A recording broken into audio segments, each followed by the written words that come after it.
السلام علیکم ورحمۃ اللہ وبرکاتہ۔ الحمد للہ والصلاة والسلام علی رسول اللہ، اما بعد۔ آج قرآن کریم کے 25ویں پارے کا خلاصہ پیش خدمت ہے، تیار کردہ شیخ ابتسام الہی ظہیر حفظ اللہ کا۔ قرآن پاک کے 25ویں پارے کا آغاز سورہ حامیم سجدہ سے ہوتا ہے۔ اللہ تبارک و تعالیٰ اس پارے کے شروع میں ارشاد فرماتا ہے کہ قیامت کا علم اسی کی طرف لوٹایا جاتا ہے، اسی طرح ہر اگنے والے پھل کا علم اس کے پاس ہے، اور ہر عورت کے حمل اور اس کے بچے کی پیدائش کا علم اللہ کے پاس ہے۔ اللہ تعالیٰ چونکہ خود بنانے والا ہے، اس لیے ان سے کوئی چیز ڈھکی چھپی نہیں ہے۔ اس صورت میں اللہ تعالیٰ فرماتا ہے کہ روز قیامت اللہ تعالیٰ کافروں کو پکارے گا اور پوچھے گا کہ وہ کہاں ہے جنہیں تم نے میرا شریک قرار دیا تھا۔ تو کافر کہیں گے کہ ہمیں ان کی کچھ خبر نہیں، اور جن کو وہ اللہ کے سوا پکارتے ہوں گے وہ سب غائب ہو جائیں گے، اور کافر یقین کر لیں گے کہ آج اللہ کے سوا کوئی مخلص نہیں، اس کے در کے علاوہ کوئی پناہ گاہ نہیں۔ لیکن اس موقع پر کسی کا ایمان لانا اسے نفع نہ دے گا۔ اللہ تعالیٰ سورہ مبارکہ میں فرماتا ہے کہ انسان بھلائی کی دعائیں کرتے نہیں تھکتا، لیکن جب اسے کوئی تکلیف پہنچتی ہے تو مایوس ہو جاتا ہے اور آس توڑ بیٹھتا ہے۔ اس سورہ مبارکہ میں اللہ تعالیٰ نے یہ بھی بتلایا کہ وہ انسان کو اپنے نشانیاں آفاق میں بھی دکھائے گا اور خود ان کے اپنی ذاتوں میں بھی دکھائے گا، یہاں تک کہ انسان کو یقین ہو جائے گا کہ اللہ ہی حق ہے۔ اس صورت کے بعد سورہ شورا ہے۔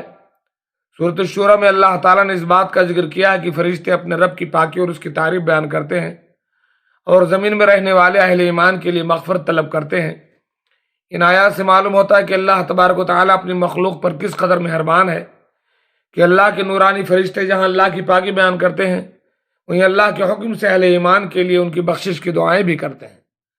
اس کے بعد اللہ تعالیٰ فرماتا ہے کہ ہم نے آپ پر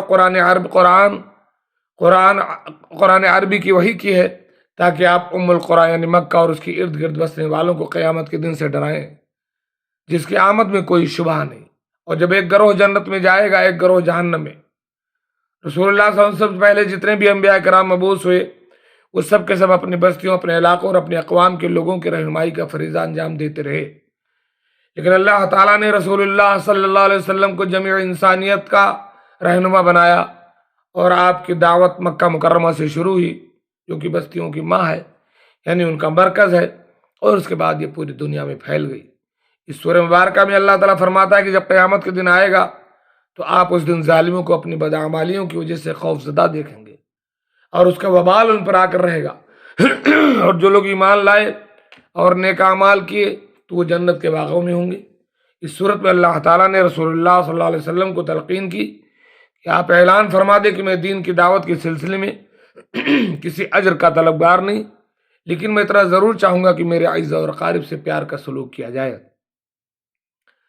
انبیاء کرام علیہ السلام دعوت دین کا کام صرف اللہ تبارک و تعالیٰ کی رضا کے لیے کرتے ہیں، اور اس کے بدلے وہ دنیا کی زندگانی اور آسائشوں کے طلبگار نہیں ہوتے۔ اس سورہ مبارکہ میں اللہ تعالیٰ نے یہ بھی بتلایا کہ انسان کو زندگی میں جتنی بھی مصیبتیں پیش آتی ہیں ان کا بنیادی سبب انسان کے اپنے گناہ ہوتے ہیں، اور اللہ تبارک و تعالیٰ بہت سے گناہوں کو نظر انداز فرما دیتا ہے۔ قرآن مجید فرقان حمید کے ایک اور مقام پر اللہ تعالیٰ کا ارشاد ہوا اگر اللہ تعالیٰ انسانوں پر گرفت فرمائے تو زمین پر کوئی مخلوق زندہ باقی نہ رہے۔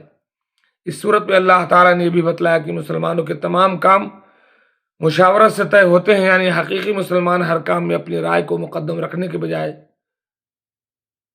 مشاورت اور مشورے کے راستے کو اختیار کرتا ہے۔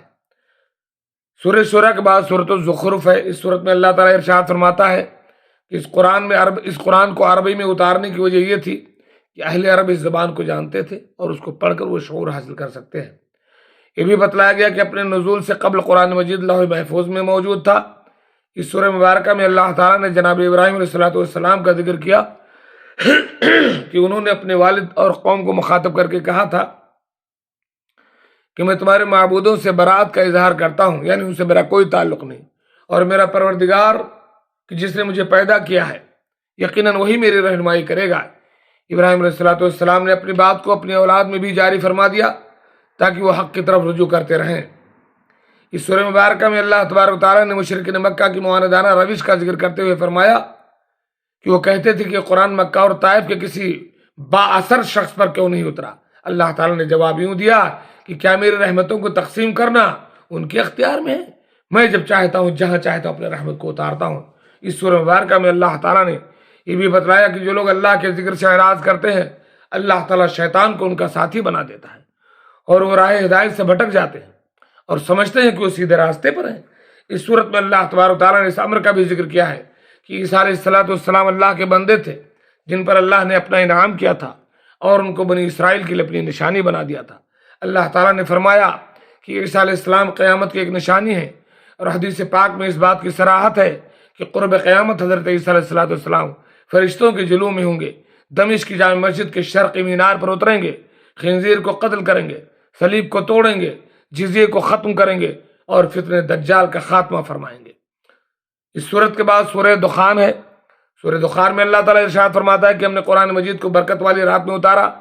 سورہ دخان میں بھی اللہ تعالیٰ نے قوم فرعون کا ذکر کیا کہ اللہ تعالیٰ نے قوم فرعون کو آزمائش میں ڈالا اور ان کے پاس ایک عزت والے رسول یعنی موسیٰ علیہ السلام آئے، جنہوں نے فرعون سے کہا کہ تم اللہ کے بندوں کو میرے حوالے کر دو،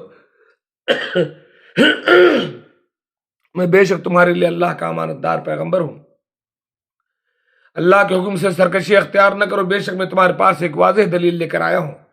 فرعون نے اس موقع پر موسیٰ علیہ السلام کو سنگسار کرنے کی دھمکی دی۔ موسیٰ علیہ السلام نے اس سے کہا کہ میں اپنے اور تمہارے رب سے پناہ مانگتا ہوں کہ تم مجھے سنگسار کرو، اگر تم مجھ پر ایمان نہیں لاتے تو مجھ سے دور ہو کر رہو۔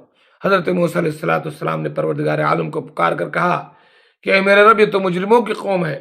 تو اللہ نے ان سے کہا کہ آپ میرے بندوں کو لے کر کے رات میں نکل جائیے، آپ کا پیچھا کیا جائے گا اور آپ کے لیے ہم سمندر کو ٹھہری ہوئی حالت میں چھوڑ دیں گے، بے شک یہ تعاقب کرنے والے ڈوبنے والے لشکر ہیں۔ اللہ تعالیٰ نے اس طریقے سے بنی اسرائیل کو سرکش اور حد سے تجاوز کرنے والے فرعون کے رسوا کن عذاب سے نجات دی، موسیٰ علیہ السلام اور بنی اسرائیل کو۔ اللہ تعالیٰ نے بنی اسرائیل کو سرکش اور حد سے تجاوز کرنے والے فرعون کے رسوا کن عذاب سے نجات دے دیا۔ اس صورت کے بعد سورہ جاسیہ ہے۔ سورہ جاسیہ میں اللہ تعالیٰ نے اپنی بہت سی نشانیوں کا ذکر کیا ہے۔ اللہ تعالیٰ نے فرمایا کہ زمین و آسمان میں نشانیاں ہیں ایمان والوں کے لیے، اور انسان اور جانوروں کی تخلیق میں نشانیاں ہیں یقین رکھنے والوں کے لیے، اور صبح و شام کی گردش میں اور آسمان سے اترنے والے پانی میں جس سے مردہ زمینیں زندہ ہوتی ہیں، اور ہواؤں کے چلنے میں نشانیاں عقل والوں کے لیے۔ اس سورہ مبارکہ میں اللہ تعالیٰ ارشاد فرماتا ہے کہ اللہ تبارک و تعالیٰ نے سمندروں کو مسخر کیا تاکہ تم اللہ کے حکم سے ان سمندروں میں کشتیوں کو چلاؤ اور اس کے فضل کو تلاش کرو تاکہ اس کا شکریہ ادا کرو۔ اس سورہ مبارکہ میں اللہ تعالیٰ فرماتا ہے کہ ہم نے بنی اسرائیل کو کتاب و حکمت اور نبوت دی اور پاکیزہ رزق بھی دیا اور ان کو جہانوں پر فضیلت دی۔